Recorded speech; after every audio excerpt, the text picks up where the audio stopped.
ആ വസുന്ധരയും കൂടി വിളിച്ചോണ്ട് വന്ന ഇന്ന് ഇവിടെ ആകെ പ്രശ്നമാവും. എന്തേ മോളെ? നമുക്കൊരു കാര്യം ചെയ്യാം, വേഗം തുടച്ചു തീർത്തിട്ട് അവര് വരും മുമ്പ് സ്ഥലം കാലിയാക്കാം. ആ എന്നാ പെട്ടെന്നാവട്ടെ, എളുപ്പം ചെയ്.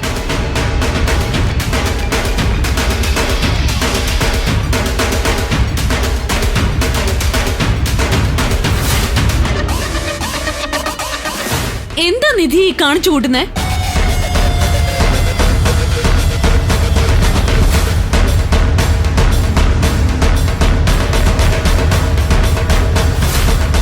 ഇങ്ങനെയാണോ ഒരു വീടിന്റെ നിലം തുടയ്ക്കുന്നത്? ഓരോ ദിവസം കഴിയും തോറും നീ കീഴ്പോട്ടാണല്ലോ. ഇവളെ പറഞ്ഞതുകൊണ്ട് കാര്യമില്ല, പഠിച്ചതല്ലേ പാടൂ.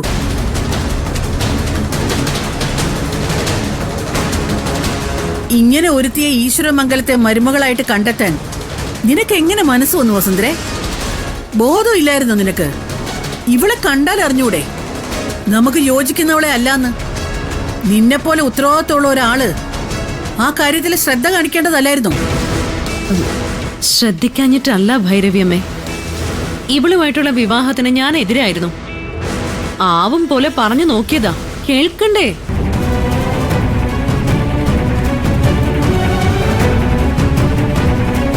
വിവാഹശേഷവും ഇവളെ ഇവിടെ നിന്ന് ഒഴിവാക്കിയെടുക്കാൻ ഞാൻ എന്തുമാത്രം ശ്രമിച്ചതാണെന്നറിയോ? നടന്നില്ല.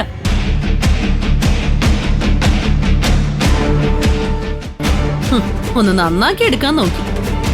എന്തെങ്കിലും ഒരു കാര്യം അനുസരിച്ചാലല്ലേ നമുക്ക് നേർവഴിക്ക് കൊണ്ടുവരാൻ പറ്റൂ. നീ പറഞ്ഞതിന്റെ അർത്ഥം നിനക്ക് വീട്ടിൽ പുല്ല് വിലയാണെന്നല്ലേ? നിന്റെ വാക്കുകൾക്ക് ഇവിടെ എന്തെങ്കിലും വിലയുണ്ടായിരുന്നെങ്കിൽ ഈശ്വരമംഗലത്തിന്റെ പേരിലുള്ള ഒരു വീട് ഇതുപോലെ നാദനില്ലാ കളരി ആവില്ല. ഭൈരവിമേ എന്തിനാ എന്നെ മാത്രം കുറ്റപ്പെടുത്തുന്നത്? ദേ നിക്കുന്ന കണ്ടില്ലേ ഏട്ടത്തി?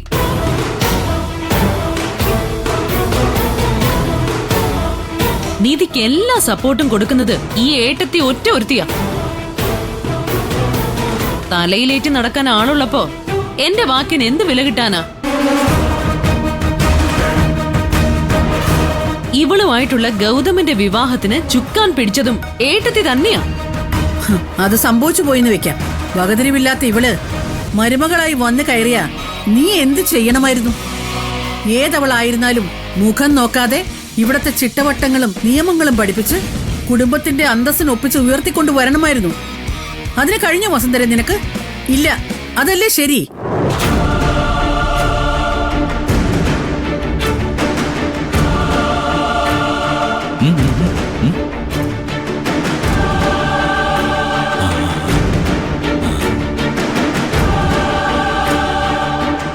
സഹിക്കുന്നതിനൊരു പരിധിയുണ്ട്.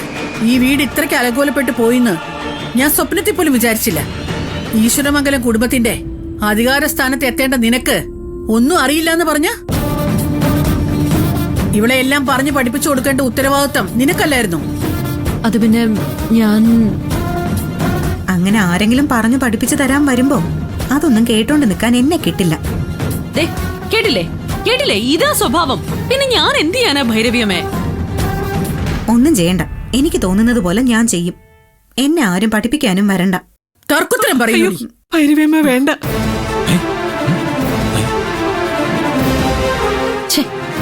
എന്തിനാ പിന്മാറിക്കളഞ്ഞത്? ഒന്ന് പൊട്ടിച്ചൂടായിരുന്നു അവൾക്കിട്ട്. അറിയാത്ത കാര്യങ്ങൾ തല്ലി പഠിപ്പിക്കാനും എനിക്കറിയാം. എന്താ കാണണോ നിനക്ക്? ഭൈരവിയമ്മ തല്ലിയാൻ ഞാൻ കൊള്ളും. ഇങ്ങനെ ചെയ്യണോന്ന് എന്നോട് പറഞ്ഞാൽ ഞാനത് അനുസരിക്കുകയും ചെയ്യും. പക്ഷെ വേറെ ആര് പറഞ്ഞാലും ഞാനത് കേൾക്കില്ല. കേട്ടോ, ഇവള് വേറെ ആരോ എന്ന് ഉദ്ദേശിച്ചത് എന്നെ തന്നെയാ, എന്നെ മാത്രമാ. നാളെ ഈ കുടുംബത്തിന്റെ തലപ്പ് തിരിക്കേണ്ട എന്നെ ഇവള് അനുസരിക്കില്ല എന്ന് പറഞ്ഞ് വെല്ലുവിളിക്കുന്ന കേട്ടില്ലേ?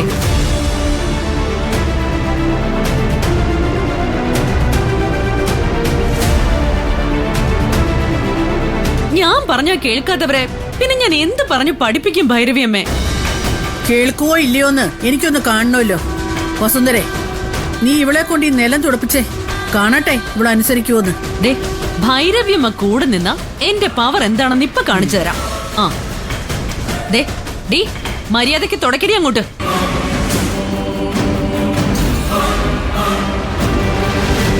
നിന്നോട് പറഞ്ഞു കേട്ടില്ലേ തുടക്കാൻ?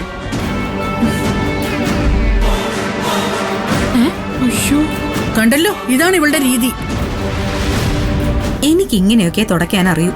മോളെ നീ നന്നായിട്ട് തുടയ്ക്ക്. വേഗം ജോലി ചെയ്തിട്ട് പോകാൻ നോക്ക്. പാർവതി അങ്ങോട്ട് മാറിയുന്നേ. ആ, നിധി, രണ്ട് കൈ കൊണ്ടും പിടിച്ച് വൃത്തിയായിട്ട് അങ്ങോട്ട് തുടക്കടി. എനിക്ക് ഇങ്ങനെ അറിയൂന്ന് പറഞ്ഞില്ലേ? വസുന്ധരേ, നീ ആ മോപ്പ് വാങ്ങി ഒന്ന് തുടച്ചു കാണിച്ചു കൊടുക്ക്. അങ്ങനെ വിട്ടാ പറ്റില്ലല്ലോ. നീ ചെയ്യുന്ന പോലെ അവള് കണ്ടു പഠിക്കട്ടെ. എന്താ ഞാൻ തുടച്ചു കാണിക്കാനോ?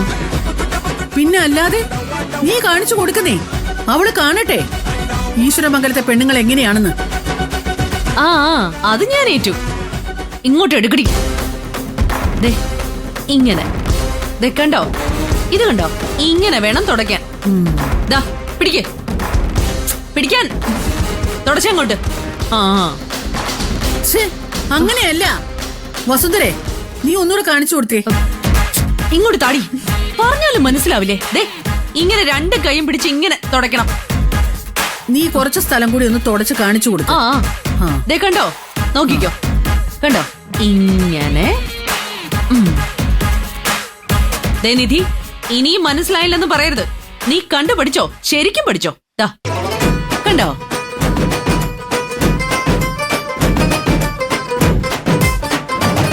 കണ്ടോ? ദാ. അയ്യോ, ഇവിടെ മോപ്പ് വെച്ച് തുടച്ച വൃത്തിയാവില്ല വസുന്ധരേ. പിന്നെ ഒരു തുണി കഴുകി പിഴിഞ്ഞ് തുടച്ച് കാണിച്ചു കൊടുക്ക്. നീ തുടച്ച് കാണിക്ക് വസുന്ധരേ. ഇവളത് കണ്ടു പഠിക്കട്ടെന്നേ. കാണിച്ചു കൊടുക്ക് വസുന്ധരേ.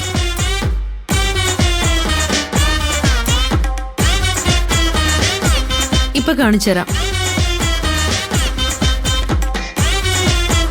ഇതിലേതോ തുടക്കേണ്ട തുണി?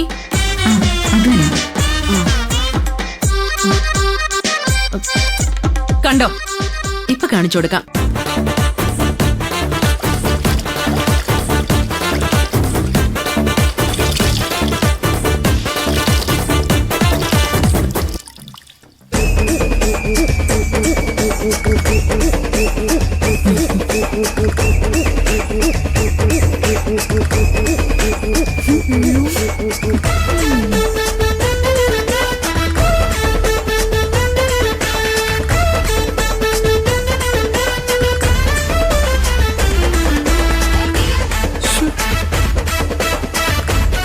ദേ നിധി, കണ്ടല്ലോ?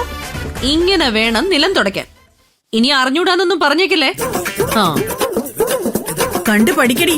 ഇങ്ങനെ വേണം വീട്ടിലെ പെണ്ണുങ്ങള്. തുടയ്ക്കുന്നതിന്റെ ഫിനിഷിംഗ് കണ്ടോ നീ? ശരിയാ. യോ, എന്തു ഭംഗിയായിട്ടുണ്ട്.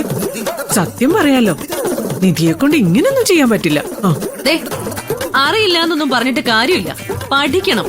ദാ ഈ തുണിയൊന്ന് പിടിച്ചേ, അങ്ങോട്ട് തുടച്ചേ. ദാ പിടിക്ക്, ചെയ്യ്.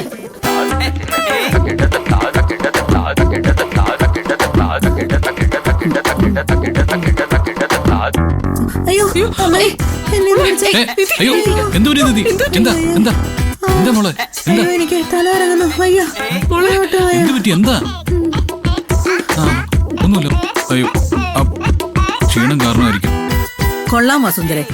കുനിഞ്ഞൊരു കുപ്പയെടുത്താ തലകറങ്ങി വീഴുന്ന അസുഖക്കാരിയാണോ ഇവൻ കെട്ടിക്കൊണ്ട് വന്നിരിക്കുന്നത്?